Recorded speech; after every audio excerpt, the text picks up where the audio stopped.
Okay dear students, good evening. आप जानते हो कि हमारा एक ट्रेडिशन रहा है कि हम जब भी आते तो 5 क्वेश्चंस के साथ आपको मिलते, लेकिन आज मैं थोड़ा सा आपको निराश करूंगा। आज हम मल्टीपल चॉइस 5 क्वेश्चन नहीं दे रहे हैं क्योंकि हमारा कल का बैकलॉग बना हुआ है। आपको याद होगा कि कल मैंने आपकी क्लास को थोड़ा पहले छोड़ा था, कुछ मजबूरी थी, यहाँ कुछ टेक्निकल प्रॉब्लम आ गया था जिस कारण से कंटिन्यू करना मुझे मुश्किल हो रहा था और परेशानी हो रही थी, इसलिए मैंने क्लास को थोड़ा सा पहले ऑफ किया था।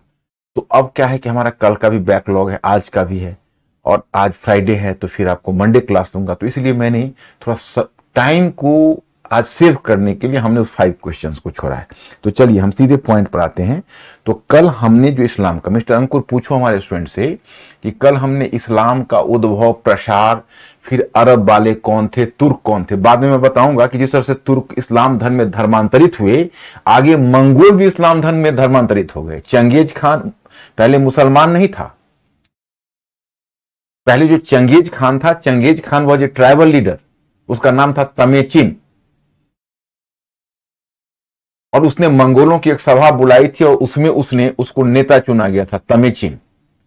तमेचिन को मंगोल खान चुना गया था और तब वह उसका नेता बना तमेचिन, और वही चंगेज खान के नाम से इतिहास में प्रसिद्ध हुआ। चंगेज खान, आपको जानकर आश्चर्य होगा कि was following a branch of Buddhism. वह बौद्ध पंथ के एक ब्रांच को फॉलो कर रहा था चंगेज खान। और चंगेज खान का पोता हलाकू खान के बारे में तो मैं उसका वृत्तांत, उसका कारनामा बता ही चुका हूं, जिसने बगदाद पर हमला कर खलीफा की हत्या कर दी थी। तो वो तो बिल्कुल ही पहले, लेकिन बाद में चलकर, बहुत बाद में चलकर मंगोलों ने भी इस्लाम कबूल कर लिया और फिर इस्लाम के प्रसार में मंगोलों की भूमिका रही। तो पहले अरब वाले, फिर देखो ईरान, इराक में जैसे गैर अरब भी उसमें शामिल हुए, फिर तुर्क उसमें शामिल हुए, फिर मंगोल शामिल हुए, और देखते देखते इस्लाम एक ग्लोबल रिलीजन में तब्दील हो गया। वही मैं कल आपको बता रहा था कि जब उन्होंने सबसे पहले अरब वालों ने भारत पर, हिंदुस्तान पर आक्रमण करने का बार बार कोशिश की थी। जैसे पहले का जो इतिहास लेखन था, पहले के इतिहासकार थे, वो यही सिद्ध करने का प्रयत्न करते थे कि भारतीय शासक इस्लामी आक्रमण के समक्ष ताश के पत्तों की तरह ढह गए। लेकिन अब जो इतिहास लेखन का नया ट्रेंड आया, उसने बताया नहीं, ऐसा नहीं है, बल्कि पश्चिम एशिया और मध्य एशिया के राज्यों की तुलना में, पश्चिम एशिया और मध्य एशिया के राज्यों की तुलना में भारतीय राज्यों ने एक लंबे समय तक रेजिस्टेंस किया। That is the success of India. और अंत में मैंने आपको बताया कि मोहम्मद बिन कासिम, एक्चुअली फिर उन्होंने पांव जमाया हिंदुस्तान के, तो एक बड़ा ही दूरवर्ती क्षेत्र पर, जिसको आप कहोगे एक आउटस्कर्ट पर, जो सिंध था। और कारण भी मैंने कल बताया था, आपको याद होगा कि एक जो खलीफा को एक जहाज खलीफा के लिए उपहार लेकर श्रीलंका से जा रहा था, रास्ते में जब वो सिंध से गुजर रहा था, अरबियन सी से, तो कुछ समुद्री डाकुओं ने उसे लूट लिया। इस पर उस समय गजनी का, पश्चिम एशिया का जो मुस्लिम गवर्नर था, उसका नाम था हज्जाज ने एक डिमांड किया और हज्जाज ने कहा कि देखिए ऐसा है कि दाहिर जो सिंध का शासक था, उससे उसने मांग की कि आप हमें इसका हर्जाना भेजिए। तो इस पर दाहिर ने जवाब दिया कि जिन समुद्री डाकुओं ने इसको लूटा है वो हमारे भूभाग का नहीं है, वह किसी अन्य भूभाग का है और वो हमारे क्षेत्र में नहीं पड़ता, तो हम इस हर्जाना देने के भागी नहीं हैं। इसी को एक्सक्यूज बनाया। हालांकि वास्तविक कारण नहीं था, वास्तविक कारण था कि हिंदुस्तान का जो उसकी समृद्धि है वो हमेशा आक्रमणकारियों को आकर्षित करती रही है। तो यहां पर जो आक्रमण हुआ है, उस आक्रमण का मुख्य उद्देश्य हिंदुस्तान से संसाधन अथवा धन को लूटना था। लेकिन उसका एक एक्सक्यूज दिया गया कि भाई सिंध के शासक दाहिर ने हमें हर्जाना नहीं भरा, और अंत में उन्होंने सिंध को तो जीत लिया, लेकिन ना तो उत्तर पश्चिम की तरफ विस्तार कर सके। कश्मीर के शासक ललितादित्य ने उन्हें रोक दिया, ना ही पश्चिम में विस्तार कर सके, चालुक्य शासकों ने इसे रोक दिया। और इधर न दक्षिण पूरब न तो पूरब में विस्तार कर सके, चालुक्य शासकों ने गुर्जर प्रतिहार, चालुक्य और गुर्जर प्रतिहारों ने रोक दिया, और ना ही दक्षिण पूरब में विस्तार कर सके क्योंकि राष्ट्रकूटों ने रोक दिया। इस तरह वो सिंध में ही सिमट कर रह गए। तो सिंध आक्रमण ने तो कोई बड़ा प्रभाव पैदा नहीं किया, अब बड़ा प्रभाव पैदा करेगा तुर्की आक्रमण, और मैं तुर्की आक्रमण की चर्चा करूंगा। तो देखो, अब तक मैंने इस्लाम, शिया, सुन्नी, कैसे अरब क्षेत्र में ओरिजिन हुआ, कैसे इसका विस्तार हुआ, पहले आरंभिक खलीफाओं के बारे में आपका परिचय कराया, मोहम्मद पैगंबर और उनकी नीति के बारे में परिचय कराया, कैसे इस्लाम एक ग्लोबल रिलीजन बना इसके बारे में मैंने परिचय कराया। अब मैं तुर्कों के साथ, मतलब तुर्क आक्रमण की चर्चा करते हुए सल्तनत की स्थापना की चर्चा करूंगा।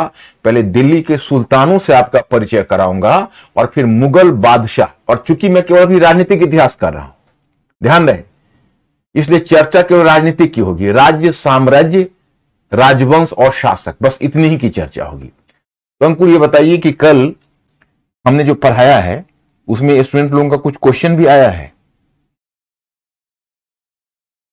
एक वैसा भी पूछने की, can we say that due to influence of Buddhism on Ashoka our north western boundary got weakened and consequently Islamic invasion took place?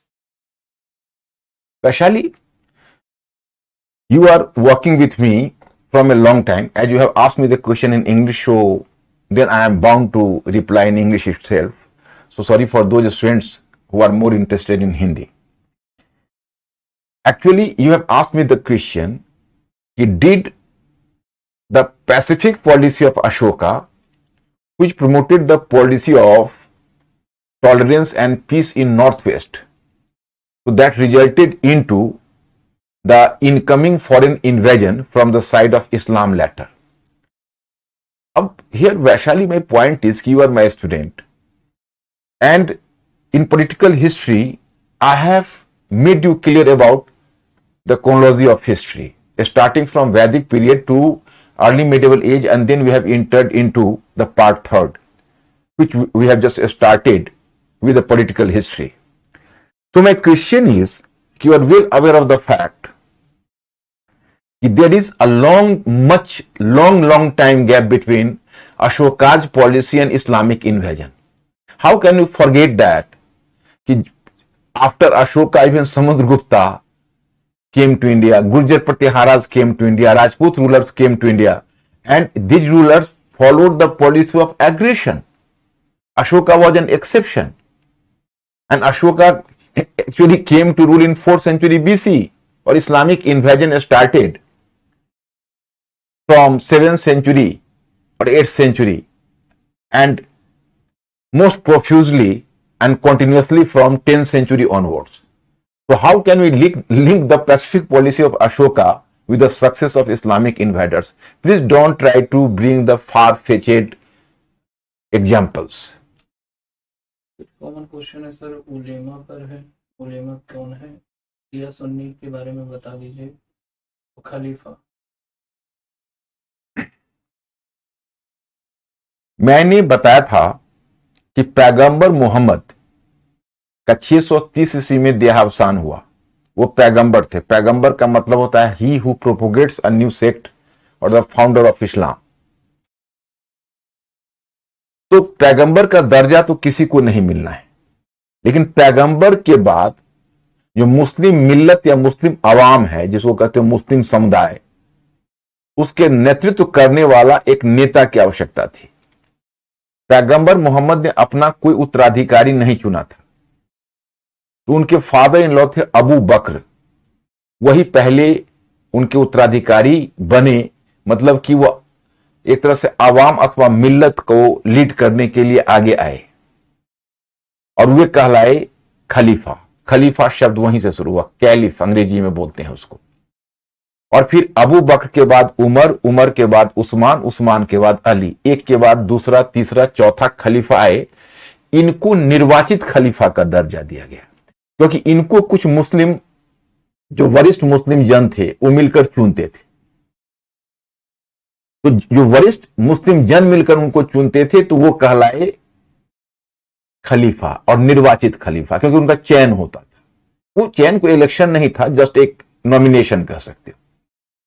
फिर जो अंतिम खलीफा अली थे, उसके बाद सीरिया का एक गवर्नर था मुआविया, उसने विद्रोह किया और विद्रोह करके अपने राजवंश को स्थापित कर लिया जो कहलाया उमैया वंश। और उसके बाद उमैया वंश के खलीफा आ गए। तो अब हो गया खलीफा का पद वंशानुगत, जो कल मैंने आपको बताया था। और वह 661 ईस्वी तक 4 निर्वाचित खलीफाओं ने शासन किया, जो मैंने आपको बताया पैगंबर मोहम्मद के देहावसान के शीघ्र बाद। और 631 से लेकर और 661 तक, ये 661 तक ये 4 निर्वाचित खलीफाओं ने शासन किया। और 661 से 750 ईस्वी तक उमैया वंश के खलीफाओं ने शासन किया, जो कि खलीफा का पद वंशानुगत होगा। और 750 से 1253 तक अब्बासी खलीफाओं ने शासन किया, जिसका सीट ऑफ पावर बगदाद था। यह मैंने बताया था। शिया सुन्नी के विवाद के बारे में मैंने आपको बताया था कि मुस्लिम समुदाय का एक बड़ा वर्ग है जो मानता है कि जो आरंभिक 3 खलीफा हुए, हजरत अबू बकर, हजरत उमर, हजरत उस्मान, वही मोहम्मद पैगंबर के वास्तविक उत्तराधिकारी थे, जबकि चौथे खलीफा अली हरफ करता थे। तो मुस्लिमों का जो समुदाय यह मानकर चलता है वो कहलाया सुन्नी। लेकिन मुस्लिमों का एक समुदाय ऐसा है जो मानकर चलता है कि पैगंबर मोहम्मद का भतीजा अली और वही उनका दामाद। तो भतीजा और दामाद दोनों है, और चूंकि वो रक्त संबंध से जुड़ा हुआ है, इसलिए ही is the complete and he is the true successor. क्योंकि फातिमा के पति थे, तो ट्रू सक्सेसर ऑफ पैगंबर, prophet and the earlier 3 caliphs are the usurper. जो आरंभिक 3 खलीफा है वो नहीं, बल्कि अली ही उनके वास्तविक उत्तराधिकारी है, बल्कि 3 आरंभिक खलीफा को हरफ करता बताते हैं। तो ये जो बातें हैं, ये जो समूह है जो ऐसा मानकर चलता है, वो शिया कहलाते हैं। तो यही है सुन्नी और शिया का विवाद।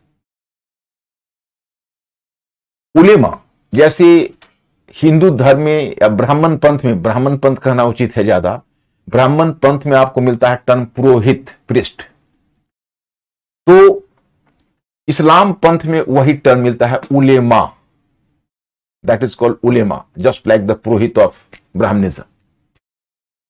और मिस्टर अंकुर, और भी कोई ओके है? तो अब देखो, तो अभी तक तो आपने देखा कि अरबों का आक्रमण हुआ जो सिंध तक ही सिमट कर रह गया। लेकिन तभी मध्य एशिया से एक नई शक्ति का उद्भव हुआ था तुर्क। जो तुर्कों के मैंने पहले ही बताया कि स्थिति यह थी कि कुछ तुर्कों ने पहले ही इस्लाम कबूल कर लिया, और जो तुर्कों की एक शाखा जिसने इस्लाम कबूल कर लिया, क्योंकि मैंने आपको बताया था कि उस समय जो इस्लामी साम्राज्य था पश्चिम एशिया में, उस पर थोड़ा मेंटली अलर्ट रहना एक थोड़ा कॉम्प्लिकेटेड है, मैं बता देना ही उचित समझता हूं कि ऐसा हुआ कि जो तुर्क थे मध्य एशिया में, तो मध्य एशिया के तुर्क मुस्लिम नहीं थे आरब में, वो अपना कोई लोकल धर्म से जुड़े हुए थे और ट्राइबल्स थे, जनजातीय थे। मध्य एशिया में जितनी भी जनजातियां हुई, पहले भी आप जानते हो, जैसे पहले हुर के बारे में सुना है, या कुशारों के बारे में सुना है, या शक के बारे में सुना है, वो सभी स्विफ्ट हॉर्स राइडर्स होते थे, क्योंकि मध्य एशिया में घोड़े की, हॉर्स की बड़ी अच्छी ब्रीडिंग होती थी। तो हॉर्स राइडर्स होते थे और बड़े कुशल घुड़सवार होते थे और बड़े लड़ाकू होते थे। तो तुर्क लोग भी लड़ाकू थे। तो क्या करते थे कि उनको तो धन की आवश्यकता थी, निर्धन लोग थे, गरीब लोग थे, तो मध्य एशिया से वो बार बार आक्रमण करते थे समृद्ध पश्चिम एशिया के इस्लामी साम्राज्य पर। इस्लामी साम्राज्य के लिए तुर्कों के आक्रमण को रोकना एक बहुत बड़ी चुनौती थी, और वो बार बार जो इस्लामी साम्राज्य है वो तुर्कों के आक्रमण का सामना करने के क्रम में जिहाद का नारा देता था। तो जो जिहाद का नारा आप सुनते हो, वह इस्लामिक साम्राज्य को बचाने के लिए तब होता था। लेकिन उसी समय कुछ तुर्क ऐसे थे जो छन छन कर उस क्षेत्र में आते थे, इस्लाम कबूल करते थे, और उनको छोटे छोटे पदों पर, सैनिक के पद पर, उनको बॉडीगार्ड के पद पर, छोटे छोटे पदों पर उनकी नियुक्ति होती थी, और फिर वे अपनी प्रतिभा के बल पर ऊपर उठते चले जाते थे। तो जब वो प्रतिभा के बल पर ऊपर उठते चले जाते थे तो कई बार उनको बड़े पद मिल जाते थे। जैसे उसी तरह का एक इस्लामीकृत तुर्क था जिसका नाम था अलप्तगीन, जो गजनी का गवर्नर बना, और अलप्तगीन का दामाद था सुबुक्तगीन, वह भी बाद में उसका उत्तराधिकारी बना। और सुबुक्तगीन का बेटा था महमूद गजनी, जिसको गजनी और महमूद ऑफ गजनी कहते। ये जो महमूद ऑफ गजनी है, गजनी जगह का नाम है, व्यक्ति का नाम नहीं है। गजनी, महमूद गजनी उसका नाम पड़ गया क्योंकि वो गजनी से था, लेकिन आप अगर मानचित्र पर देखेंगे तो ये गजनी और गोर, ये दो क्षेत्र है, और ये गजनी और गोर क्षेत्र कहां है? तो मध्य एशिया में। तो महमूद गजनी का काल है 998 से और 1030 तक उसने शासन किया है महमूद गजनी, और 1001 से लेकर और 1027 तक उसने हिंदुस्तान पर हमला किया है। तो सबसे पहले यहां उदंडपुर में एक हुआ करता था हिंदुशाही वंश। हिंदुशाही वंश का शासक था जयपाल, और उसका उत्तराधिकारी हुआ आनंदपाल, फिर त्रिलोचन पाल, और अंतिम शासक था भीम। तो सबसे पहले महमूद गजनी ने इस उदंडपुर, जिसको उद्भांडपुर भी बोलते थे, वो हिंद भी बोलते थे, उसकी राजधानी थी, और इसका नाम था हिंदुशाही वंश। तो पहले उसने हिंदुशाही वंश पर के शासकों पर आक्रमण किया। जयपाल पराजित हो गया था महमूद गजनी से, और फिर उसने आत्मदाह कर लिया था इस ग्लानि से। वो 1001 में महमूद गजनी ने आक्रमण किया था, फिर उसका बेटा आनंदपाल भी लड़ा, और उस समय उत्तर भारत के कुछ राजपूत राज्य भी, जैसे उस समय उसका यहां पर जो आप देख रहे हो, ये राज्य है, एक गहरवाला हुआ, ये तोमर्स हुआ दिल्ली में, एक चौहान हुआ, बाद में दिल्ली पर चौहानों का ही कब्जा हुआ, ये हुआ चंदेला। तो चंदेला शासक में था धंग, गंड और विद्याधर। तो चंदेला शासकों के अधीन राजपूत राज्यों का एक गठबंधन भी बना था जो महमूद गजनी का सामना किया था, लेकिन फिर भी सफल नहीं हो सका। और महमूद गजनी, ये देखो, ये पहले उसका गजनी का साम्राज्य है, और उसने उत्तर पश्चिम भारत को जीत लिया था, मतलब पंजाब को आधार बना लिया था महमूद गजनी, और पंजाब को आधार बनाकर महमूद गजनी निरंतर आक्रमण कर रहा था। खासकर 1010 के बाद उसने मंदिर शहरों को निशाना बनाया, क्योंकि मंदिरों से बहुत सारा धन लूटना चाहता था। और इसी क्रम में उसने कन्नौज, बनारस, कालिंजर, और अंत में तुम देखते हो कि उसने सोमनाथ पर हमला किया और सोमनाथ के मंदिर को लूटा था, जो 1025 में। उसके बाद 1027 में जाटों के अगेंस्ट में उसने अंतिम आक्रमण हिंदुस्तान पर किया था। 1030 में महमूद गजनी का डेथ हो गया। लेकिन मैं आपको बताऊं कि महमूद गजनी ने पंजाब को आधार बनाया, उत्तर भारत पर निरंतर आक्रमण करता रहा, उत्तर भारत से धन लूटता रहा, लेकिन उत्तर भारत को उसने प्रत्यक्ष नियंत्रण में लाने की कोशिश नहीं की। क्यों नहीं कोशिश की, जरा सोचिए। वह इसलिए उत्तर भारत को प्रत्यक्ष नियंत्रण में लाने की कोशिश नहीं की क्योंकि उसे ऐसा एहसास होता था कि शायद अगर हम उत्तर भारत को प्रत्यक्ष नियंत्रण में ले आते हैं तो हम उत्तर भारत में उलझ के रह जाएंगे। उसकी महत्वाकांक्षा इंडिया में नहीं थी, उसकी महत्वाकांक्षा मध्य एशिया में थी। और वह इंडिया, चूंकि मध्य एशिया में यहां चीन, एक व्यापारिक मार्ग चीन से होते हुए, और तब ये जा रहा था, मध्य एशिया क्रॉस कर रहा था, बहुत बड़ा व्यापारिक मार्ग था, लैंड रूट, यह भी इंपॉर्टेंट था। तो महमूद गजनी कहीं ना कहीं इस भूभाग पर नियंत्रण स्थापित करना चाहता था भारत से प्राप्त धन से, इसलिए उसने उत्तर भारत पर प्रत्यक्ष नियंत्रण स्थापित करने का प्रयत्न नहीं किया। तो यह चीज यहां पर समाप्त हो गई। अब हम लोग यहां से जब आगे बढ़ते हैं, this is the first one stage, अब महमूद गजनी का डेथ हुआ, और उसके डेथ के बाद उसके उत्तराधिकारियों में समस्या उत्पन्न हुई, और जो गजनी साम्राज्य है वो टूट गया। और मैं आपको बताऊं कि उसी शून्य स्थिति में, चूंकि गजनी, एक महमूद गजनी का शासक था अलाउद्दीन, उसने अपने 2 अधिकारियों को ही मार डाला, उसकी अपनी एक अलग कहानी, उसमें नहीं जाना है। तो उस खालीपन को भरने के क्रम में आप देखोगे कि 2 राज्यों की स्थापना हुई। वो 2 राज्य कौन थे? तो एक राज्य था जो कहलाया, जिस राज्य के लिए टर्म का प्रयोग होता है, एक राज्य था जिसको कहा गया एक गजनी था, एक गोर राज्य था। तो ये दोनों राज्य मध्य एशिया में स्थापित हुए। एक गजनी राज्य था, एक गोर राज्य था, सॉरी नॉट गजनी, एक गोर राज्य था और एक ख्वारिज्म का साम्राज्य था। एक ख्वारिज्म का साम्राज्य था, एक गोर राज्य था।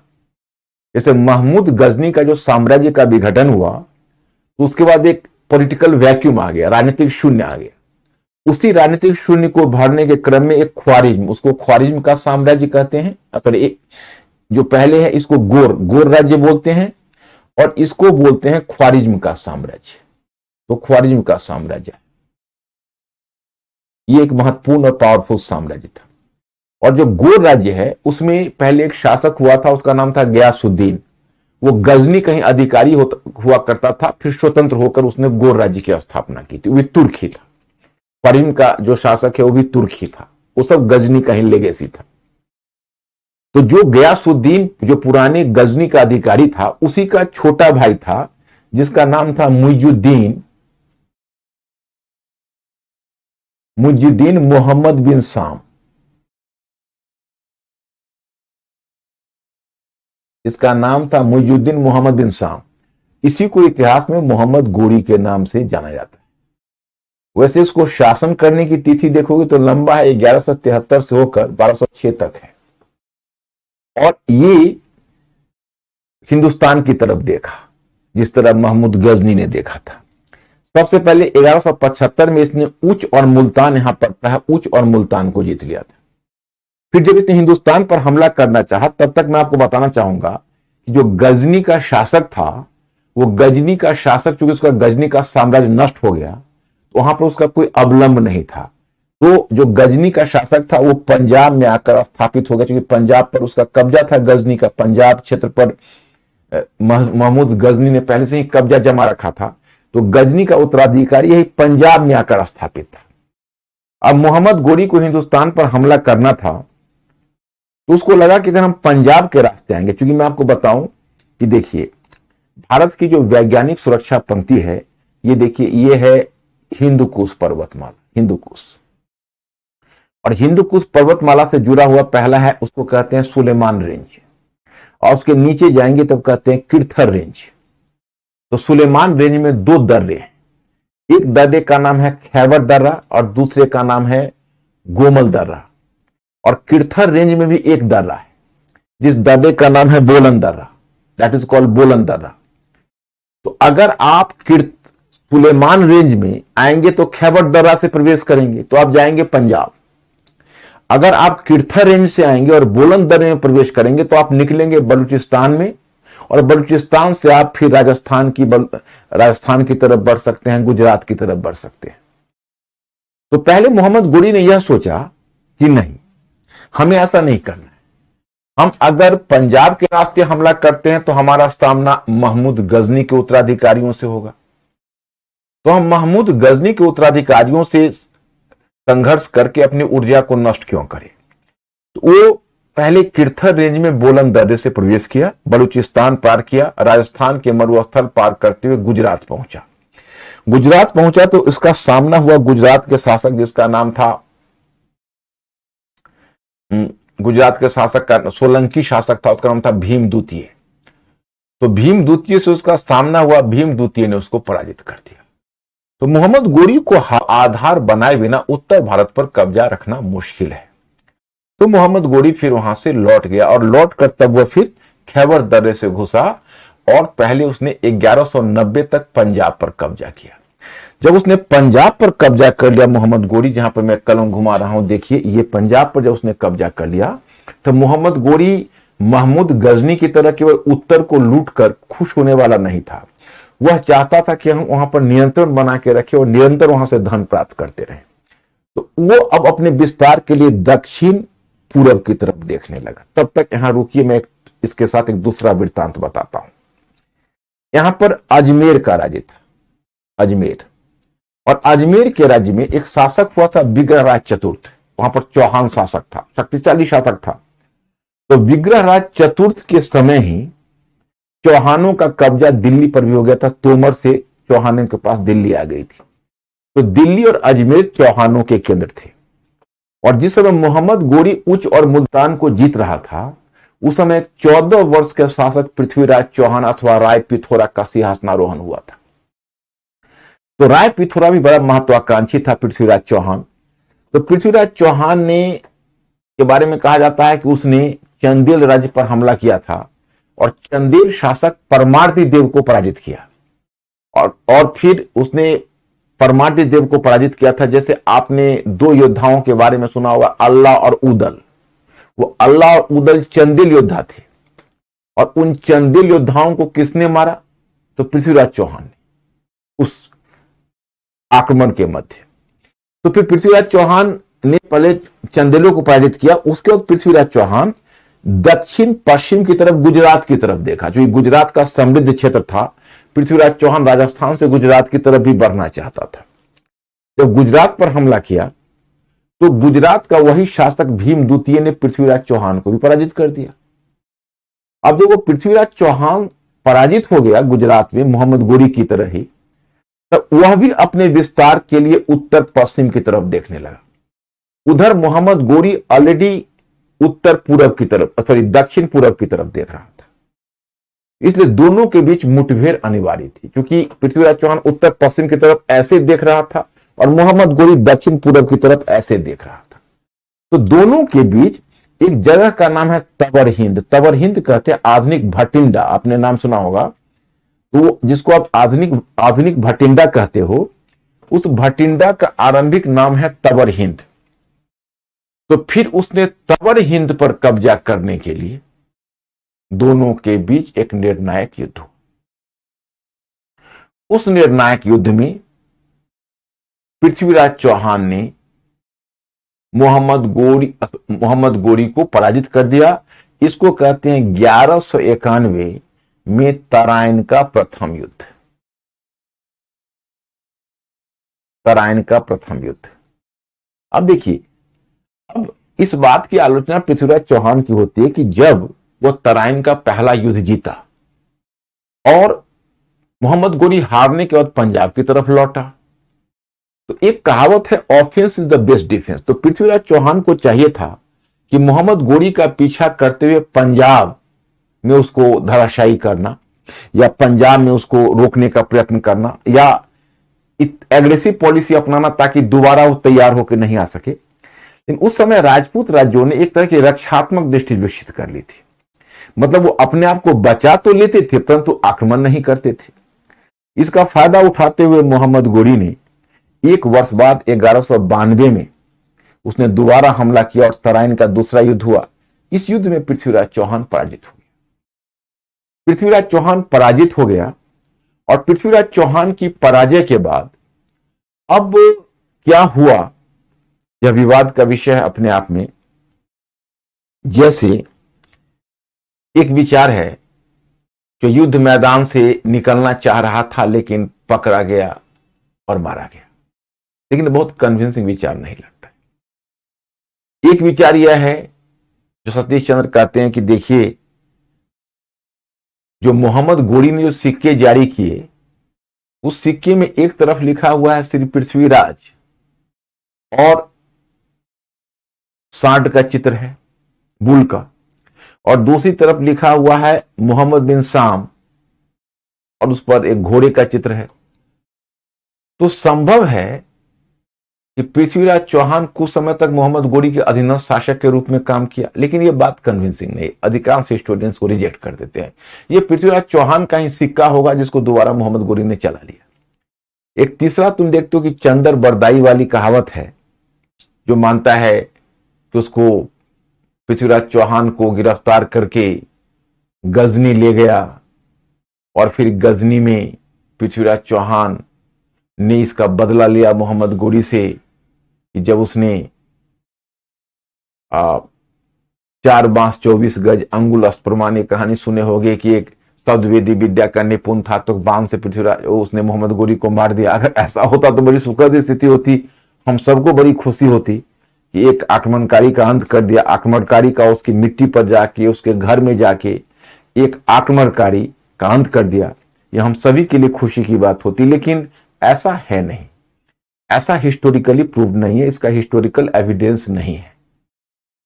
कुल मिलाकर पृथ्वीराज चौहान उस युद्ध में मारा गया होगा, यही सबसे विश्वसनीय अब तक का अध्ययन स्रोत के आधार पर निकल कर आता है।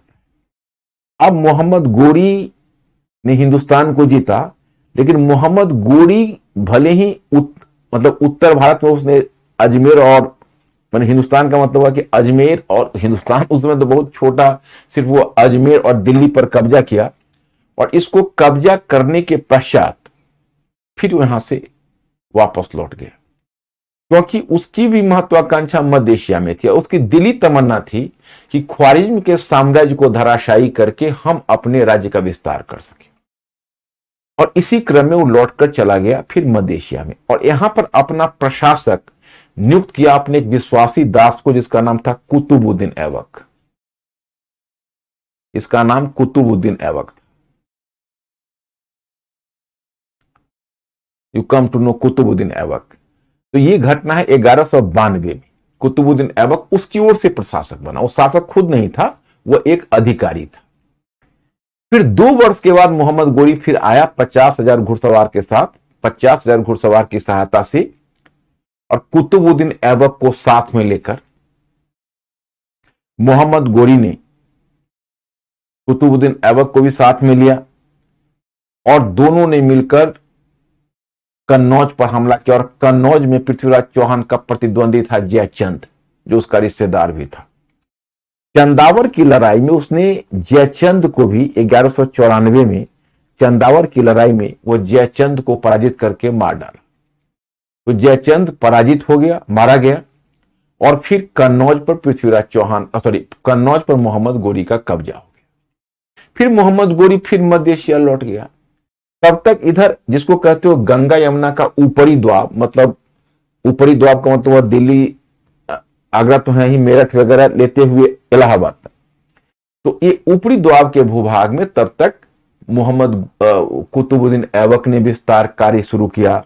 कुतुबुद्दीन ऐबक ने गुजरात पर भी हमला किया था और भीम द्वितीय को पराजित भी कर दिया था, लेकिन पराजित करने के बाद भी वो उस पर कब्जा नहीं कर पाया, वापस आना पड़ा उसको। और फिर 1203 में कुतुबुद्दीन ऐबक ने चंदेल शासक परमार्दी देव को पराजित करके और तब कालिंजर, खजुराहो और महोबा पर कब्जा कर लिया था। ये सफलता कुतुबुद्दीन ऐबक को मिल रही थी।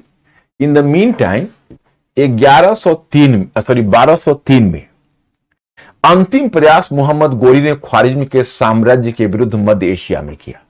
मध्य एशिया में ख्वारिज्म के साम्राज्य के विरुद्ध, क्योंकि मैंने आपको बताया हुआ है, याद होगा कि मोहम्मद गोरी की महत्वाकांक्षा हिंदुस्तान में नहीं थी, मध्य एशिया में थी।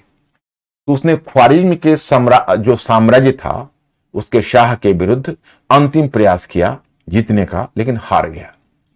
तो हारने के बाद अब मोहम्मद गोरी का विश्वास टूट गया और मोहम्मद गोरी ने हिंदुस्तान पर ही अपने आप को केंद्रित करने का निर्णय लिया कि अब हमें हिंदुस्तान पर ही केंद्रित करना है, मध्य एशिया का ख्वाब छोड़ देना है। तो सतीश चंद एक हिस्टोरियन है, मानते हैं कि it was a blessing in disguise. एक तरह से यह अभिशाप में वरदान था, क्योंकि इससे हिंदुस्तान में तुर्कों का विस्तार होता। लेकिन अधिक समय तक वो जीवित नहीं रह सका। एक उत्तर पश्चिम में देखोगे एक जनजाति थी, जो उत्तर पश्चिम में जनजाति थी उसको खोखर बोलते थे। तो खोखर जनजाति के विरुद्ध वो अंतिम अभियान में 1205 में गया और वही उस अभियान में खोखरों के विद्रोह को तो दबाया। उस विद्रोह को दबाने के बाद जब वो लौटा तो किसी खोखर ने 1206 में उसकी हत्या कर दी। तो 1206 में हत्या करने के बाद मोहम्मद गोरी का समय समाप्त हो गया। अब मोहम्मद गोरी का उत्तराधिकारी कौन होगा, तो उसका कोई स्पष्ट रूप से पुत्र या उत्तराधिकारी नहीं था। उसके बारे में कहा जाता है उसके 1000 दास थे और उसमें कुछ दास अत्यधिक प्रतिभाशाली थे। मोहम्मद गोरी कहा करता था कि ये दास हमारी कीर्ति को आगे बढ़ाएंगे। उन्हीं दासों में 3 दास थे जो बड़े प्रतिभाशाली थे। एक तो कुतुबुद्दीन ऐबक था, दूसरा था याल्दोज, उसका नाम था याल्दोज, और तीसरा का नाम था कुवाचा। तो अब क्या हुआ कि कुतुबुद्दीन ऐबक ने हिंदुस्तान के भूभाग का स्वामी बन गया। हालांकि सुल्तान की पदवी उसने नहीं ली, रैयत आला के नाम पर शासन किया, मतलब सुल्तान की पदवी नहीं ली, लेकिन फिर भी वह हिंदुस्तान का प्रशासक बन गया। तो कुतुबुद्दीन ऐबक का टाइम है 1206 से 1210, 1206 से 1210 हिंदुस्तान पर शासन किया। और उसका जो दूसरा दास मोहम्मद गोरी था वो गजनी का स्वतंत्र शासक बन बैठा, क्योंकि तो उसका तो गजनी पर भी नियंत्रण था, तो गजनी का स्वतंत्र शासक बन बैठा याल्दूज, और हिंदुस्तान का शासक बना कुतुबुद्दीन ऐबक। और कुवाचा कहीं ना कहीं इन दोनों भूभाग के बीच घूमता रहा, न तो पूरी तरह हिंदुस्तान का हो सका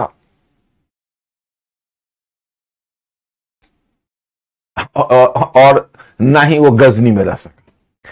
तो इस तरह से ये बातें हुई। हालांकि याल्दोज ने तो कुतुबुद्दीन ऐबक पर दावा किया था कि भाई तुम हमारी अधीनता स्वीकार करो, क्योंकि दिल्ली तो गजनी के अधीन रही है, परंतु कुतुबुद्दीन ऐबक इस पर गुस्सा खा गया और उसने गजनी पर हमला भी कर दिया था कुतुबुद्दीन ऐबक ने। लेकिन खैर याल्दोज भाग गया था गजनी से, 40 दिनों तक भागा रहा, लेकिन फिर चूंकि वहां पर पॉपुलर सपोर्ट याल्दोज के साथ था तो कुतुबुद्दीन ऐबक वापस आ गया था। कुतुबुद्दीन के दरबार में दो प्रमुख विद्वान रहते थे, एक का नाम केवल चल सकता है क्योंकि दूसरे का नाम थोड़ा टेढ़ा है। पहले का नाम है हसन निजामी, उसने एक बुक लिखी थी पर्शियन में, वो मैं कल्चर में बताऊंगा, उसका नाम होगा ताज उल मासिर। और उसका दूसरा विद्वान है, उसका नाम है फक्र मुद्दा बिबिर, हालांकि उस नाम को टेढ़ा है, उसको याद रखना मुश्किल है। एनीवे, तो ये हुआ 1210 में एक शोगुन करके एक प्ले होता है, गेम होता है पोलो की तरह, तो दौड़ते हुए घोड़े से खेला जाता है। तो ये शोगुन खेल रहा था कुतुबुद्दीन ऐबक, तो घोड़े से गिरकर उसकी मृत्यु हो गई। तो 1210 में जो उसका डेथ हुआ, और इसके वंश का क्या नाम है तो मैं आपको बताऊं कि 3 विवाद है। एक है गुलाम वंश, तो गुलाम वंश को हिस्टोरियन नहीं मानते, वो मानते हैं कि देखिए ऐसा है कि गुलाम वंश इसलिए नहीं कहा जाए क्योंकि इसमें 3 ही गुलाम थे इन सभी शासकों में, इस वंश के शासकों में, एक कुतुबुद्दीन ऐबक, दूसरा इल्तुतमिश और तीसरा बलवन। उसमें भी जो इल्तुतमिश और बलवन है उसको पहले ही मुक्ति पत्र मिल चुका था, दासत से मुक्त हो चुका था सुल्तान बनने से पहले। केवल कुतुबुद्दीन ऐबक ही सुल्तान की पदवी नहीं ली थी क्योंकि वो दास था।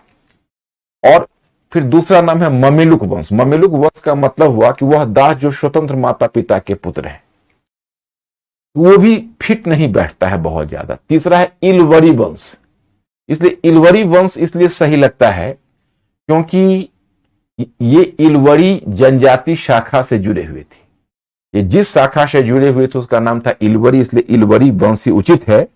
तो चलिए अब 1210 में कुतुबुद्दीन ऐबक का डेथ हो गया। कुतुबुद्दीन ऐबक के डेथ के बाद तब अब कौन बनेगा, तो यही क्रम चल रहा था। तो इसी क्रम में मोहम्मद गोरी आया था, तो मोहम्मद गोरी का तो इतना बड़ा गजनी से लेके यहां तक हो गया कुतुबुद्दीन ऐबक। लेकिन कुतुबुद्दीन ऐबक के डेथ के बाद अब एक शासक पहले बना, एक आराम शाह नाम का व्यक्ति। अब ये आराम शाह कौन था ये बहुत स्पष्ट नहीं है, क्योंकि कुतुबुद्दीन ऐबक का कोई बेटा नहीं था। तो ये कौन था आराम शाह, इसकी बहुत सूचना हमें मिल नहीं पाती है। ना तो हसन निजामी उसका दरबारी लेखक इस बात को स्पष्ट कर पाता है, न आगे का एक लेखक है मिनहाजुल सिराज, वो भी स्पष्ट नहीं कर पाता। मिनहाजुल सिराज कहता है कि उसका कोई पुत्र नहीं था, 3 पुत्रियां थी, जिसमें एक पुत्री का विवाह इल्तुतमिश के साथ हुआ था। तो आराम शाह एक कमजोर शासक निकला, तो इसमें से अधिकांश क्षेत्र स्वतंत्र होने लगे, राजपूत राज्य भी स्वतंत्र होने लगे।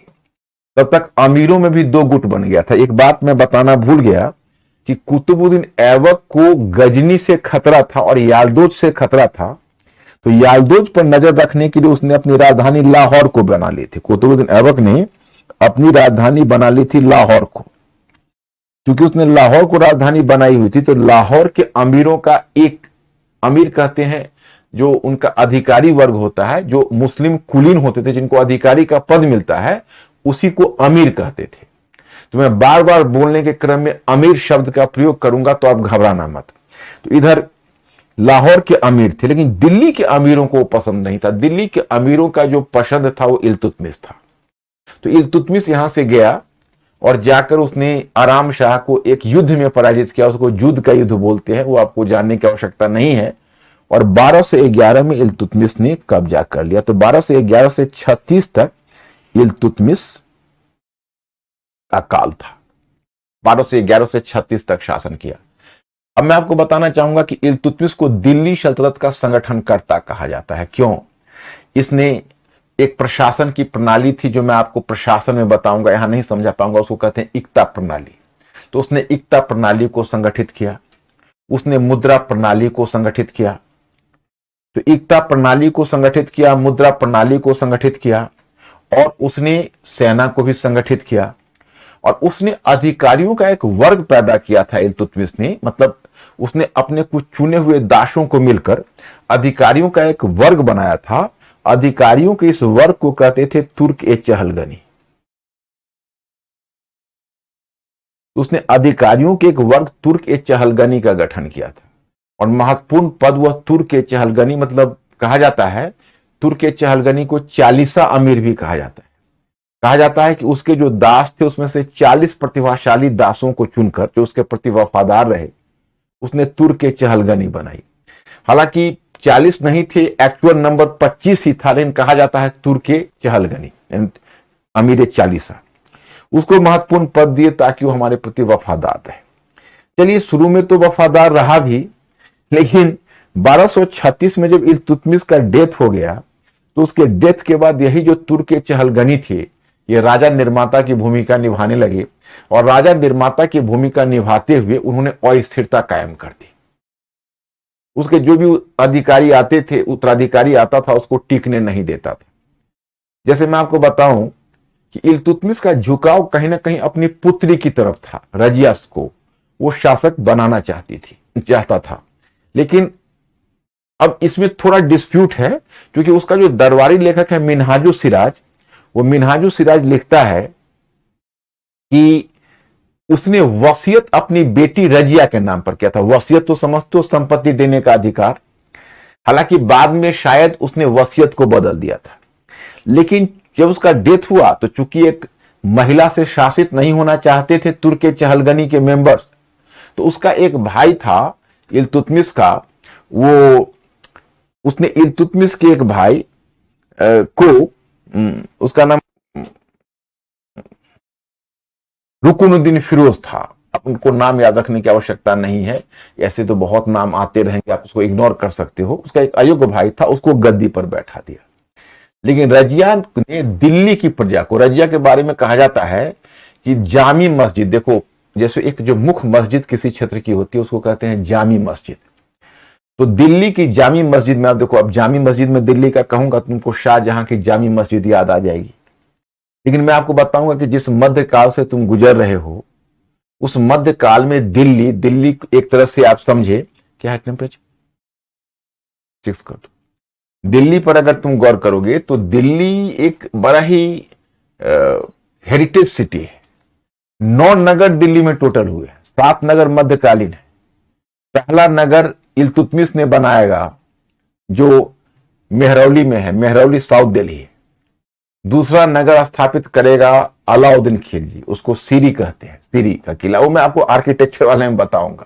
सीरी, वो जो मैं आपको कल्चर बताऊंगा तो आर्किटेक्चर का जो फिगर दिखाऊंगा तो दिखाऊंगा उस नए कैपिटल को, जिसको सीरी फोर्ट कहा जाता है। और तीसरा, उसका तो नाम भी नहीं, नाम उसका नहीं बदला है। उसके बाद फिर तीसरा नगर उसने बनाया, गयासुद्दीन तुगलक ने बनाया, और वह तुगलक ने कहां बनाया, तो तुगलकाबाद में बनाया। जो चौथा नगर है, वो चौथा नगर मोहम्मद बिन तुगलक ने बनाया, उस नगर का नाम है जहांपना। और जो 5वां नगर है वो फिरोज शाह तुगलक ने बनाया, जिसका नाम है फिरोज शाह कोटला। और 6ठा नगर शेर शाह ने बनाया, जिसका नाम है पुराना किला या शेरगढ़। और 7वां नगर शाहजहां ने बनाया, जिसको कहते हैं शाहजहांबाद। जो आप दिल्ली का लाल किला, सभी प्राइम मिनिस्टर का स्पीच सुन ही चुके हो, और लाल किला और चांदनी चौक, वो इस एरिया को 7वां सिटी कहते हैं। 2 सिटी ब्रिटिश ने भी बनाए, एक सिटी नॉर्थ दिल्ली में बनाए हैं और दूसरी सिटी है लुटियंस दिल्ली, जहां पर आपको इंडिया गेट वगैरह दिखता है। तो टोटल 9 नगर दिल्ली में बने। So prosperous, culturally prosperous Delhi is.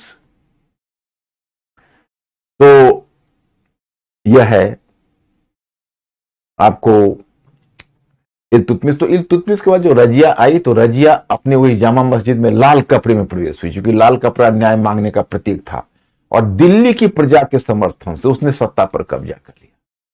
तो रजिया का काल है 1236 से 40 तक। अब देखो, रजिया बड़ा ही योग्य शासिका थी। मिनहाजुस सिराज एक लेखक है जो इल्तुतमिश के काल का है, उसके भाई रजिया के बाद आया है काल उसमें। तो मिनहाजुस सिराज लिखता है कि रजिया में सभी एक योग्य शासक के गुण थे, बस एक ही कमजोरी थी, उसका स्त्री होना। इसीलिए ना तो उसको अमीर पसंद कर सके ना उलेमा। उलेमा कहते हैं पुरोहित को, ध्यान करना, और अमीर कहते हैं जो मुस्लिम कुलीन वर्ग है उसको। उन्होंने पसंद नहीं किया क्योंकि वो औरतों से शासित नहीं होना चाहते थे। तो रजिया के विरुद्ध षड्यंत्र चलने लगा और अंत में रजिया के गवर्नमेंट को पुल डाउन कर दिया गया, क्योंकि इस पर एक के बाद दूसरे अमीर विद्रोह करने लगे और कैथल की लड़ाई में रजिया हार गई। ये 1240 में कैथल का युद्ध हुआ, उसमें रजिया हार गई और फिर रजिया की हत्या हो गई। तो इस तरह से रजिया का तो एरा समाप्त हो गया। अब रजिया 1240 तक वो शासन उसने किया और फिर 1240 में तुर्क चहलगनी के मेंबर्स वही राजा निर्माता की भूमिका निभाने लगे। तो उसके कमजोर भाई बहराम शाह को बना दिया सुल्तान। सुल्तान का पद मैं आपको बताऊं कि जैसे प्रशासन में मैं आपको बताऊंगा खलीफा और सुल्तान में क्या अंतर है। फिलहाल मैं यहां पर सुल्तान नाम ले रहा हूं, आप लोग चिंता मत करना। सुल्तान उनकी पदवी होती थी। अब अगर आपके मन में जिज्ञासा होगी कि भाई सुल्तान किसको बोलते थे, तो यह मैं आपको डील करूंगा खलीफा और सुल्तान में क्या संबंध है या क्या अंतर था। ये मैं आपको जहां प्रशासन कराऊंगा वहां डील करूंगा। तो बहराम शाह 1240 से 42 तक शासन किया है और इसके समय पहला मंगोल आक्रमण हिंदुस्तान पर हुआ। एक बार मंगोल आक्रमण का खतरा हिंदुस्तान पर लग रहा था इल्तुतमिश के समय कि हो सकता है मंगोल से हिंदुस्तान में प्रवेश कर जाए, लेकिन ऐसा नहीं हो सका। और बहराम शाह के समय 1241 में तैर बहादुर, उस मंगोल नेता का नाम है तैर बहादुर, तैर बहादुर के नेतृत्व में मंगोल आक्रमण हुआ। और फिर इसका 1242 में उसके डेथ के बाद मसूद शाह को सुल्तान बनाया गया। तो मसूद शाह ने 1242 से 46 तक शासन किया। इन सबको इग्नोर कर दो, ये सब छोटे मोटे शासक है। और 1246 में इल्तुतमिश का सबसे छोटा पुत्र जिसका नाम था नसीरुद्दीन मोहम्मद, नसीरुद्दीन मोहम्मद को सुल्तान घोषित किया गया। तो 1246 से 1266 तक शासन किया नसीरुद्दीन मोहम्मद। 1246 से 66 तक शासन किया और उसके समय तुर्क चहलगनी के पास ही शक्ति थी और तुर्क चहलगनी का नेता था बलबन। तो बलबन ही उसके वजीर के पद पर नियुक्त हुआ और बलबन ने ही उसके एक तरह से उसको नाम मात्र का शासक बनाए रखा और बलबन ने अपनी शक्ति ग्रहण कर ली। और 1266 में बलबन ने उसको जहर देकर मार डाला और बलबन अपने आप को सुल्तान घोषित कर दिया। तो 1266 से लेकर और 86 तक बलबन रहेगा। इलवरी वंश के शासकों में बलबन का महत्वपूर्ण स्थान है। कहते हैं कि अगर इल्तुतमिश दिल्ली सल्तनत का संगठन करता था तो बलबन दिल्ली सल्तनत का वास्तविक संगठन करता था। तो इल्तुतमिश का अगली कड़ी बलबन है। अब बलबन ने कई कदम उठाए। सबसे पहला काम उसने यह किया कि वो तुर्क चहलगनी को जानता था कि भाई तुर्क चहलगनी का मेंबर ही रहा था। वो जानता था जब तक तुर्क चहलगनी रहेगा तब तक सुल्तान का पद मजबूत नहीं होगा। तो बलबन ने सबसे पहला काम किया, तुर्क चहलगनी की शक्ति को तोड़ दिया, उसको डिस्ट्रॉय कर दिया और सुल्तान के पद को मजबूत बनाया। उसने सेना को पुनर्गठित किया और एक विभाग बनाया दीवान ए आरिज। दीवान ए आरिज नामक विभाग कहते थे सैन्य विभाग को बलबन ने गठित किया और उसने जानबूझकर सैन्य विभाग को गठित किया ताकि सुल्तान का पद मजबूत हो। दीवान ए आरिज। फिर बलबन ने और भी कुछ ऐसे कदम उठाए जो अस्मरणीय है। वह क्या? बलबन ने लॉ एंड ऑर्डर को ठीक किया। सबसे अधिक किले बलबन ने ही बनाए हैं सुल्तानों में, और उन किलों पर अफगान सैनिकों की नियुक्ति की है ताकि विद्रोहों को दबाया जा सके। विद्रोहों को बड़ी निर्ममता पूर्वक दबाया और दिल्ली सल्तनत को संगठन करने का काम किया। बलबन के टाइम में मंगोलों का निरंतर आक्रमण होता रहा, तो दिल्ली सल्तनत की मंगोल नीति स्थापित करने का श्रेय भी बलबन को है। जैसे मैं आपको बताऊं कि बलबन के बारे में कहा जाता है, क्योंकि मंगोलों के आक्रमण के कारण जो दिल्ली सल्तनत की जो वास्तविक सीमा है, अब देखो, भारत की साइंटिफिक सीमा तो है, वैज्ञानिक सीमा तो है, जब सुलेमान रेंज और किर्थर रेंज पर नियंत्रण हो, जिसको कहते हैं जब काबुल गजनी और कांधार पर नियंत्रण हो, उसको कहते हैं काबुल गजनी कांधार सुरक्षा पंक्ति। वो भारत की वैज्ञानिक सीमा रेखा है, सुरक्षा रेखा है। इन वैज्ञानिक सुरक्षा रेखा तो हिंदू सभी वंश में रह नहीं सकता, बल्कि मैं आपको बताऊं कि जो ये वैज्ञानिक सुरक्षा रेखा है वह केवल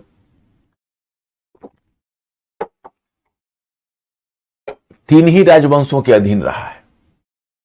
3 ही राजवंशों के अधीन रहा है। जो वैज्ञानिक सुरक्षा रेखा है वह सबसे पहले मौर्यों के अधीन रहा है, फिर कुषाणों के अधीन रहा है, और फिर मुगलों के अधीन रहा है। तो वहां पर तो रहने का सवाल ही नहीं है। इन्होंने अपनी सुरक्षा रेखा सिंधु नदी को बनाई हुई थी, तो उनकी जो सुरक्षा रेखा है वो सिंधु नदी से खिसक कर और व्यास नदी में पहुंच गई।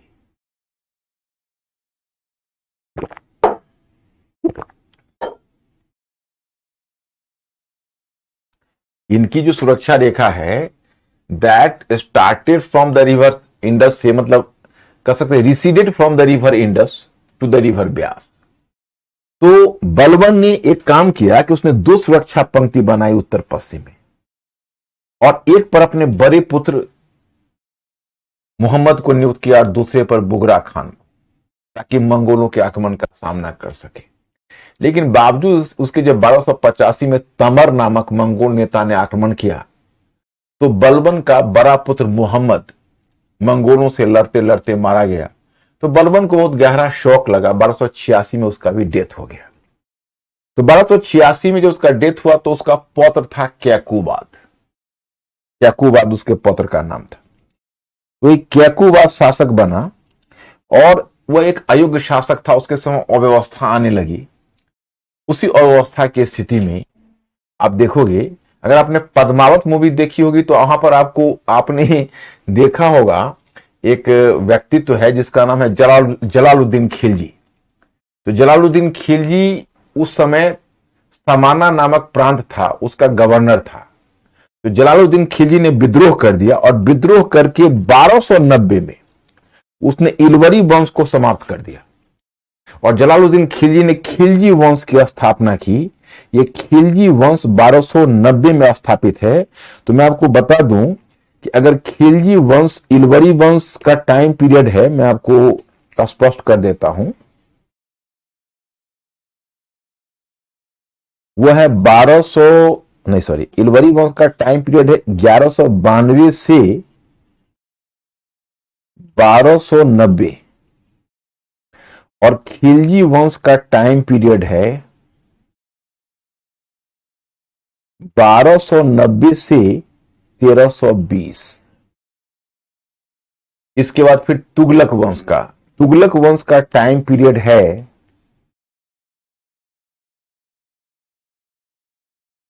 1320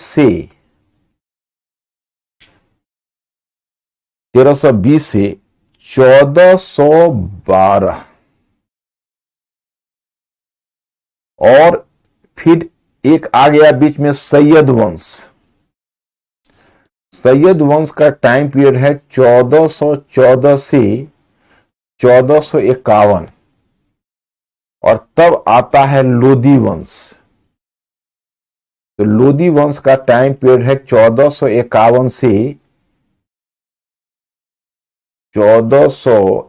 से 1526, क्योंकि 1526 में ही पानीपत हारता है और बाबर यानी मुगल वंश की स्थापना करता है। टोटल 1 2 3 4 5 डायनेस्टी है। इसमें जो ऊपर के 4 डायनेस्टी है तुर्क वंश का है, और जो लोदी वंश है वो पहला अफगान वंश है हिंदुस्तान का। ओके, तो अब ये खिलजी वंश की स्थापना 1290 में होगी। Okay, Yes. तुम लोग कहानी सुन रहे हो ना, राजनीतिक इतिहास में तो कहानी सुनो और काम लायक जान लो। राजनीतिक इतिहास में बहुत ज्यादा स्कोप नहीं है, और मेरा तो यहाँ अप्रोच जानते हो कि आपको राजनीतिक, प्रशासनिक, आर्थिक और सामाजिक को संक्षिप्त में करना है, और फिर आपको सांस्कृतिक को विस्तार में थोड़ा करना है। वो मेंस में भी और प्रीलिम्स में भी है। प्रीलिम्स में मैं लास्ट में बता दूंगा कि प्रीलिम्स के लिए आपको कुछ अतिरिक्त पढ़ने की आवश्यकता होगी, क्योंकि उसमें थोड़ा सा तथ्य थोड़ा और भी बढ़ाना पड़ेगा। लेकिन पहले राउंड में मैं तथ्य नहीं बढ़ा रहा, क्योंकि मैंने सोचा कि पहले राउंड में अगर तथ्य बढ़ा दूंगा तो आपका कॉन्सेप्ट बिखर जाएगा, और कॉन्सेप्ट बिखर गया तो फिर तथ्य आपका कभी अपना नहीं होगा। तो जितना साइंटिफिक तरीके से हो सकता है, I am trying to make you scientifically sound. Website पे मैं पूछ रहे हैं कि नोट्स में 1250 दिया। किसके बारे में? क्लियर तो करो मयंक कि 1250 किसके बारे में दिया है नोट्स में।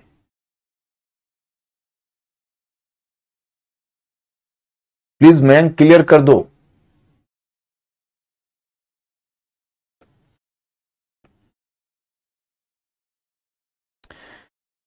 मोहम्मद गोरी दिया है तुमको, फिर कुतुबुद्दीन ऐबक है, इल्तुतमिश,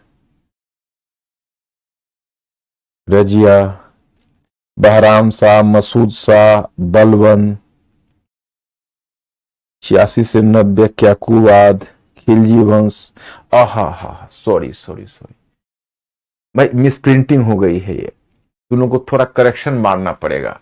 सभी लोगों से मैं रिक्वेस्ट कर रहा हूं कि खिलजी वंश का टाइम 1290, वैसे भी तुम देखो तुमको मिस्टेक खुद लगेगा। जैसे क्याकूबाद का 1290 है, इलवरी वंश का अंतिम शासक है, तो कायदा के हिसाब से जो खिलजी वंश से स्टार्ट होगा 1290 के बाद ही होगा। ओके, तो वैसे भी आप अगर देखोगे तो इंटेलेक्चुअल गेस भी वही कहता है कि 1290 लिखना चाहिए। तो it is a classical example of printing mistake, so better to write here 1290। तो स्टार्टिंग फ्रॉम 1290 टू 1320। अब मैं समझ गया मैं तुम्हारा क्वेश्चन, और वो क्वेश्चन सही था।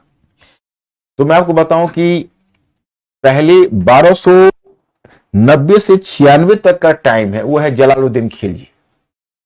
अच्छी कह रही है कि सर तुगलक वंश 1320 से 1414 होगा ना। 1414 इसलिए नहीं है साक्षी, अब पता नहीं यहां क्या दिया है। 1412 ही तो दिया है तुगलक वंश का। देखो 1412 देने की वजह बताता हूं कि उस वंश का अंतिम शासक था नसीरुद्दीन महमूद। तो नसीरुद्दीन महमूद का डेथ 1412 में हो गया। उसके बाद क्या था, एक दौलत खान लोदी नाम का शासक था, पता नहीं किस वंश का था, उसका बहुत मामला हासिल नहीं। तो उसने कुछ समय तक दिल्ली पर कब्जा कर लिया, उसका वंश स्पष्ट नहीं है। वो एक, उसको आप एक इंटरल्यूड मान लीजिए, ड्रामेटिक इंटरल्यूड। उसके बाद फिर खिज्र खान जो सैयद वंश का था, उसने 1414 में कब्जा किया, तो हम 1414 से सैयद वंश को काउंट करते हैं साक्षी। लेकिन हम तुगलक वंश को 1412 में ही समाप्त कर देते हैं। अब जो बीच का 2 वर्ष का गैप आ रहा है, उसको हम ड्रामेटिक इंटरल्यूड मान लेते हैं, तो हमारा काम चल जाता है। ओके, तो मैं आपको बताया कि जलालुद्दीन खिलजी था, 1290 से 96 तक शासन किया। कुछ बहुत बड़ा उपलब्धि तो नहीं कर सका उतने समय में। उसके बारे में कहा जाता है कि उदार शासक था वो। उसकी घोषणा थी कि राज्य शासन का उद्देश्य शासितों की इच्छा होनी चाहिए। उसका यह कहना था कि राज्य शासन का जो उद्देश्य होना चाहिए, वह उद्देश्य होना चाहिए शासित लोगों की इच्छा होनी चाहिए। तो वह विशेष रूप से शासित लोगों की इच्छा पर विशेष बल देता था कि the people's will should be the basis of the state. लेकिन 1296 में उसके अपने भतीजे और दामाद, जिसको प्रोविंशियल गवर्नर बनाया था अवध, तरा और माणिकपुर का, वह क्या, अमन कह रहे हैं कि सर अलाउद्दीन खिलजी अभी डेट गलत है। कौन प्रूफ रीडिंग किया है इसे? सही बोल रहे हो बच्चे, सही बोल रहे हो। अलाउद्दीन खिलजी का डेट है 1296 से 1316। ये है अलाउद्दीन खिलजी का डेट। तुम लोग भी करेक्शन मार देना। नहीं 16, अलाउद्दीन खिलजी का डेट 1316 है। 1296 टू 1360, 16। तो पूछ रही है सर, सूफी संत ध्यान साधना और स्वास्थ्य हाँ श्वेता, श्वेता प्लीज स्टॉप श्वेता। सूफी संत की चर्चा कल्चर में, इतना समझाने के बाद तुम लोग स्कीम कैसे भूल जाते हो?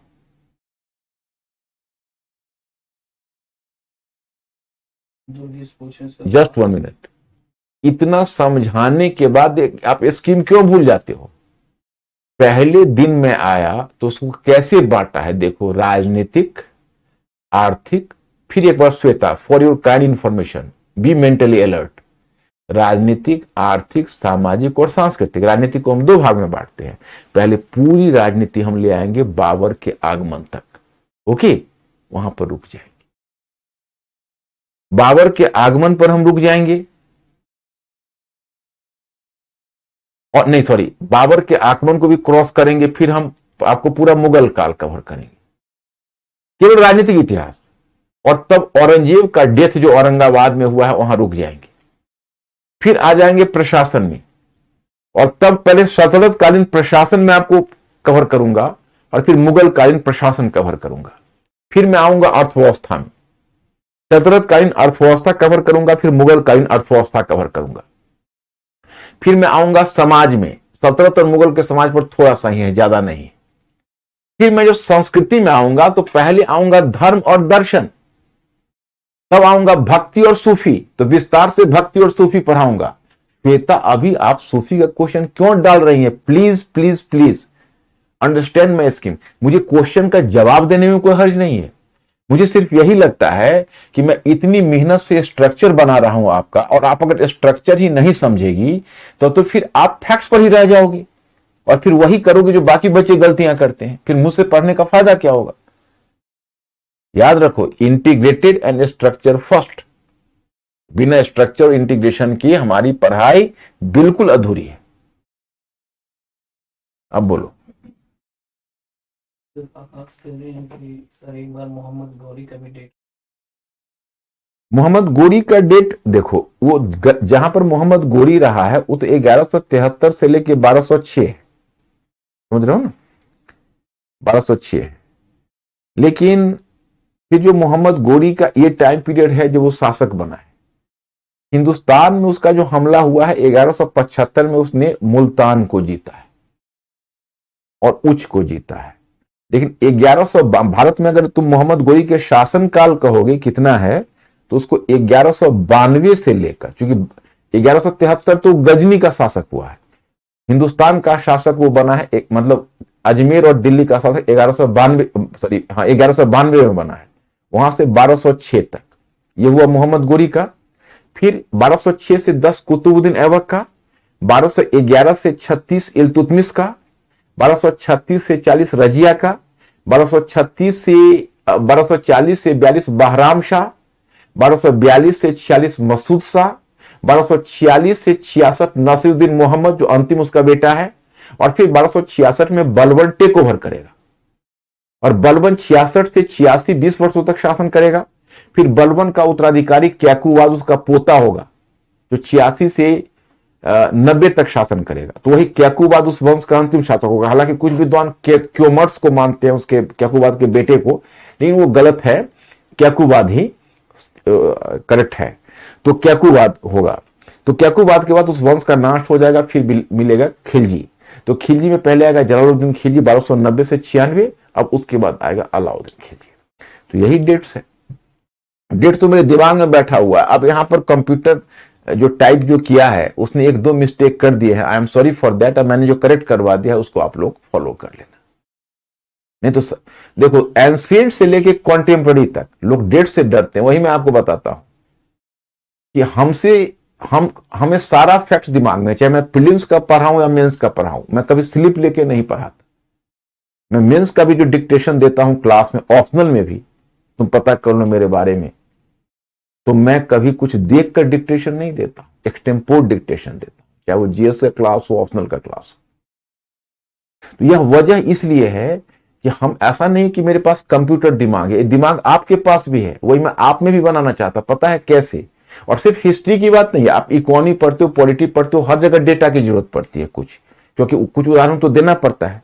तो इसके दो रास्ते हैं, एक तो डेटा कम रखो, ज्यादा आंकड़ा पर आधारित पढ़ाई करोगे तो याद नहीं रहेगा, कॉन्सेप्ट पर आधारित पढ़ाई करो और आंकड़े को एग्जाम्पल के रूप में लो। पहला तो ये होता है एक मेथड कि take data as simply evidence, और दूसरा इसका मेथड ये होता है कि आप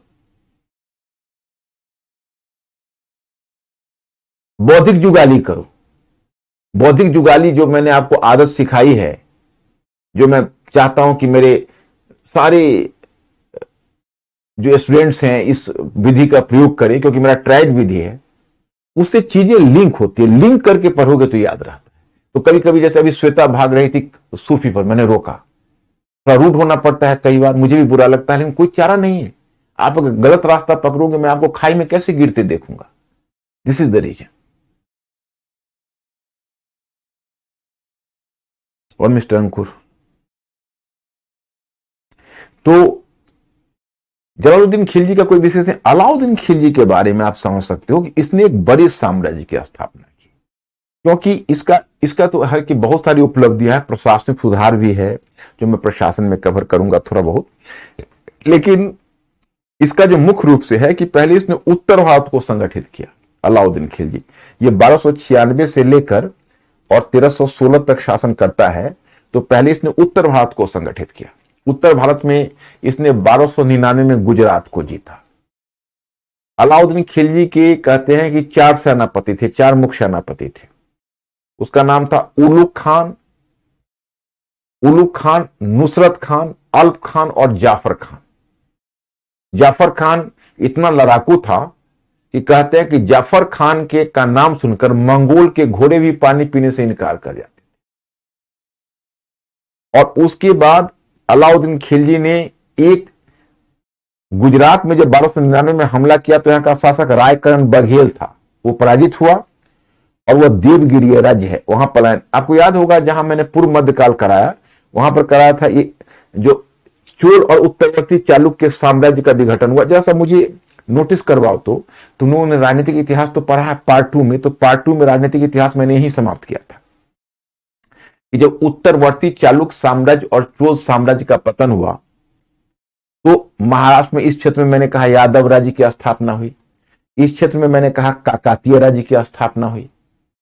ओके, यादव राज्य की स्थापना हुई, काकातीय राज्य की स्थापना हुई वारंगल में, और ये मैंने कहा था कि होयसल राज्य, द्वार समुद्र में होयसल राज्य की स्थापना हुई, और सबसे सुदूर दक्षिण में मैंने कहा था पांड्य राज्य की स्थापना,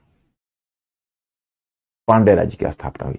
तो ये थोड़ा सा मुझे थोड़ा नोटिस करवा दो तो कि मैं थोड़ा जानूं कि जहां आप उत्तरवर्ती चालुक्य और चोल साम्राज्य के विघटन के बाद आपने पार्ट 2 में यहीं पर राजनीतिक इतिहास छोड़ा था, आप लिंक हो पा रहे हो दक्षिण भारत में, क्योंकि अलाउद्दीन खिलजी की सेना आएगी। मैंने वहीं पर आपको बताया था कि अब हम लोग दक्षिण भारत में आएंगे अलाउद्दीन खिलजी की सेना के साथ। थोड़ा सा हिंट करो माय स्टूडेंट्स।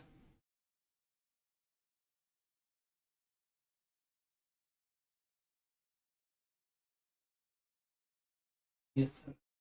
याद आ रहा है? अब क्या है कि जब वो रायकरण बघेल को, गुजरात के शासक को, क्या मेरे स्टूडेंट्स क्या बोल रहे हैं अंकुर? यस वेबसाइट पर क्या बोल रहे हैं? यस सर बोल रहे हैं ना। अब देखो ये जो गुजरात का शासक है वह बघेल शासक था, राजपूत शासक था, रायकरण बघेल नाम था। वो भागकर देवगिरी आ गया और देवगिरी का शासक है रामचंद्र देव, उसने अपने यहां शरण दे दी उसको, उसने गुजरात को जीतकर मिला लिया। फिर अलाउद्दीन खिलजी ने 1301 में रणथंभौर को जीता। हालांकि रणथंभौर का शासक था वो चौहान शासक था, उसका नाम था हमीर देव, उसने बड़ा अच्छा मुकाबला किया इसका, बहुत तगड़ा मुकाबला किया, लेकिन फिर भी उसने रणथंभौर को जीत लिया 1301 में, 1301 तक, 1301 की तिथि, ये 1299 है, ये 1301 है, 1301। और फिर उसने 1303 में चित्तौड़ को जीता। 1303 में उसने चित्तौड़ को जीता, चित्तौड़ को, इसका नाम खिजराबाद रखा। और 1305 में इसने मालवा को जीता। 1303 में चित्तौड़ को जीता और 1305 में मालवा को जीता। तो जो मालवा का शासक था उसका नाम महलक देव था, वो पराजित हुआ। जब उत्तर भारत की विजय हो गई तो जब वो गुजरात के अभियान पर गया था, तो गुजरात के अभियान पर नुसरत खान था, एक वहां पर एक यूनक था, वो क्या कहते हो, वो यूनक था, उस यूनक को वह पकड़ के लाया। मतलब वो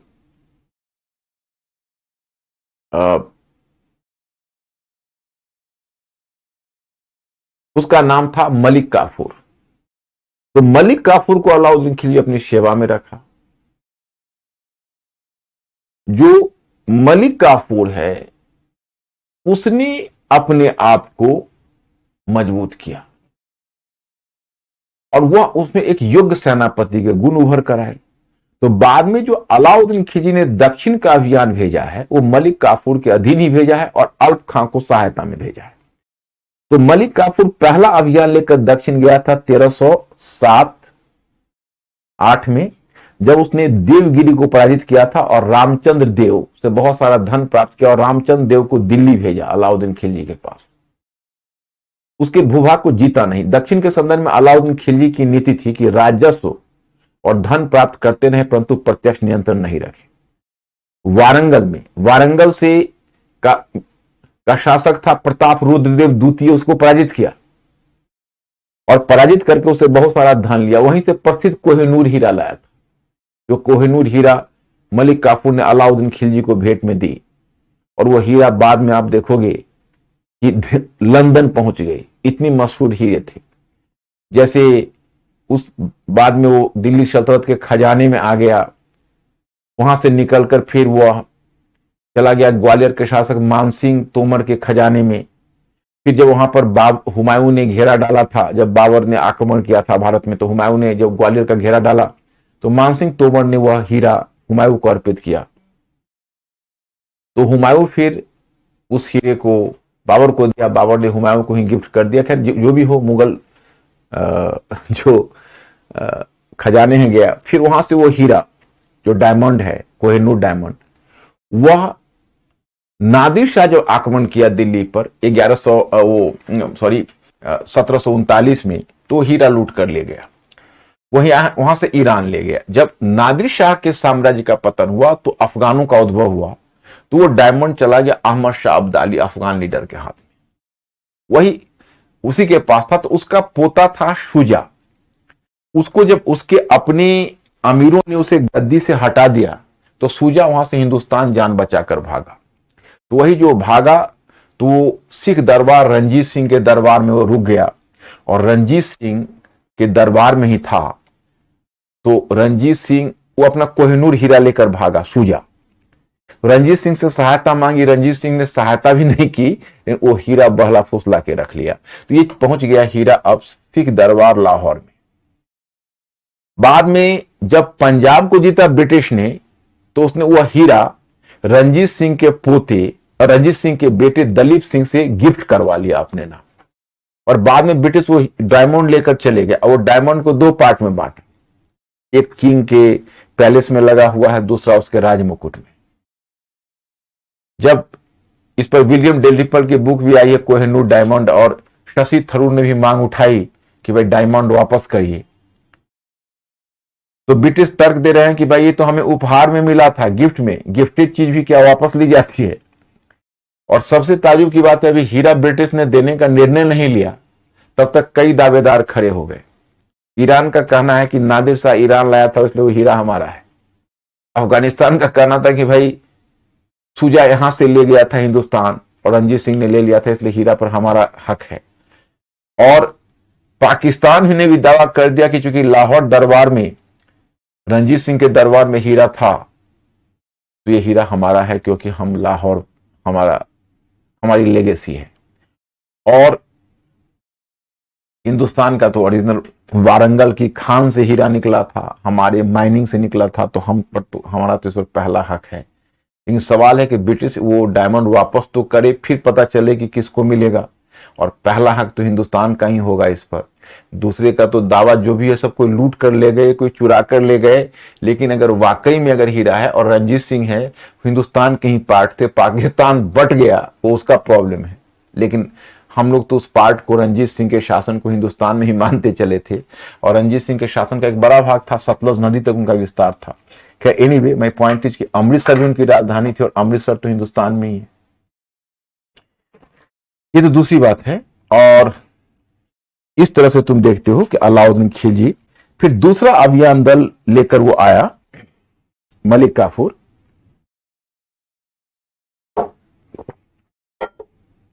तेरह सौ 10-11 में, और दूसरा अभियान लेकर आया, तब उसने ही द्वार समुद्र को लूटा। और द्वार समुद्र के बाद वो बढ़ गया मदुरई में, और मदुरई के राज्य को लूटा और वहां से बहुत सारा धन लेकर उतर गया। फिर अलाउद्दीन खिलजी के बारे में कहा जाता है कि दक्षिण की धन से उसने एक मजबूत सेना खड़ी की। तो अलाउद्दीन खिलजी की सेना, जो अस्थाई सेना, जैसे दिल्ली के सुल्तानों में अस्थाई सेना गठित करने का श्रेय किसको है, तो अलाउद्दीन खिलजी को है। और उसके द्वारा जो गठित अस्थाई सेना था, उसी का प्रभाव था कि मंगोलों के आक्रमण का सामना वो कर सका। अगर आपसे पूछा जाए किस दिल्ली सुल्तान के काल में सबसे अधिक मंगोलों का आक्रमण हुआ, तो आपका उत्तर होना चाहिए अलाउद्दीन खिलजी। अलाउद्दीन खिलजी के काल में सबसे अधिक मंगोलों का आक्रमण। तो इस तरह से अब अलाउद्दीन खिलजी को 1316 तक जो मलिक काफूर, जिसको कि अपना सेनापति बनाया था, वही वर्चुअल डिक्टेटर बन गया। एक तरह से वो निरंकुश हो गया और बाद में उसके उत्तराधिकारियों को ही गद्दी से वंचित कर दिया। और फिर एक नाबालिग उसका जो बेटा था, शिहाबुद्दीन उमर नाम था, उसको गद्दी पर बैठा दिया। उसको एक बेटे जो खिज्र खान प्रिय बेटा था, उसकी तो आंखें निकलवा दी, और दूसरा बेटा सल्दी खां को भी अंधा बना दिया। और मुबारक खान एक बेटा था, उसको हजार सुतून के किले में कैद कर दिया और एक वर्चुअल डिक्टेटर बन गया। लेकिन अधिक समय तक वो रहा नहीं, उसके अलाउद्दीन खिलजी के अन्य दासों ने उसकी हत्या कर दी। तो मुबारक खान निकला जेल से और वही मुबारक शाह के नाम से सुल्तान बना। तो 1320 से लेकर 1316 से 1320 का जो काल है, वही वो 1316 से 20 का काल है मुबारक शाह का, जो अलाउद्दीन खिलजी का बेटा है। अब प्रीलिम्स पॉइंट ऑफ व्यू से मुबारक शाह के बारे में दो सूचना है आपके लिए। पहला, कि दिल्ली का यह प्रथम सुल्तान है जिसने खलीफा की उपाधि ली थी, अल बसीक बिल्लाह खलीफा, मुबारक शाह। और दूसरा, मुबारक शाह के बारे में एक दूसरी सूचना है कि अलाउद्दीन खिलजी ने दक्षिणी राज्यों पर अप्रत्यक्ष विस्तार की नीति अपनाई थी, प्रत्यक्ष नियंत्रण की नीति नहीं अपनाई थी।